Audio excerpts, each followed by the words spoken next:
May 3 ആരംഭിക്കുന്ന brilliant bridge കോഴ്സിൻ്റെ orientation class May 2 വൈകിട്ട് 7 മണിക്ക്. ബ്രില്യൻ ബ്രിഡ്ജ് കോഴ്സിൻ്റെ യൂട്യൂബ് ചാനലിലൂടെ നടക്കുന്ന ഓറിയൻറ്റേഷൻ ക്ലാസ്സിൽ ബ്രിഡ്ജ് കോഴ്സിലേക്ക് അഡ്മിഷൻ എടുത്തിരിക്കുന്ന എല്ലാ വിദ്യാർത്ഥികൾക്കും പങ്കെടുക്കാവുന്നതാണ്. 2023 10ാം ക്ലാസ് പരീക്ഷ എഴുതി റിസൾട്ടിനായി കാത്തിരിക്കുന്ന എല്ലാ വിദ്യാർത്ഥികൾക്കും രജിസ്ട്രേഷൻ ഫീസോ അഡ്മിഷൻ ഫീസോ ഇല്ലാതെ തന്നെ ഈ കോഴ്സിൽ ചേർന്ന് പഠിക്കാവുന്നതാണ്. മാത്തമാറ്റിക്സ്, സയൻസ് സബ്ജക്റ്റുകളെക്കുറിച്ചുള്ള ആമുഖമാണ് ക്ലാസ്സിൽ ഉൾപ്പെടുത്തിയിരിക്കുന്നത്. ഓൺലൈനായിട്ടാണ് ക്ലാസ്സുകൾ നടക്കുക. CBSE, സ്റ്റേറ്റ്, ICSE സിലബസിൽ പഠിച്ച വിദ്യാർത്ഥികൾക്കും കോഴ്സിൻ്റെ ഭാഗമാകാവുന്നതാണ്.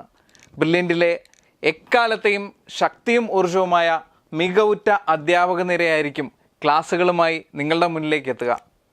ബോർഡ് എക്സാമുകളെ കരുത്തരായി നേരിടാൻ ഈ കോഴ്സ് വിദ്യാർത്ഥികളെ പ്രാപ്തരാക്കുന്നതിലൂടെ ഉന്നത വിദ്യാഭ്യാസ മേഖലയിലും മികവ് തെളിയിക്കാൻ ഈ കോഴ്സിലൂടെ വിദ്യാർത്ഥികൾക്ക് സാധിക്കും. എൻട്രൻസ് സംബന്ധമായ വാർത്തകളും അപ്ഡേഷനുകളും ഏറ്റവും വേഗം ആധികാരികമായി അറിയാൻ ബ്രില്യൻ സ്റ്റഡി സെന്റർ പാല യൂട്യൂബ് ചാനൽ സബ്സ്ക്രൈബ് ചെയ്യുക, ബെൽ ഐക്കൺ അമർത്തുക, ഈ വീഡിയോ മറ്റു സുഹൃത്തുക്കളിലേക്കും മാക്സിമം ഷെയർ ചെയ്യുക.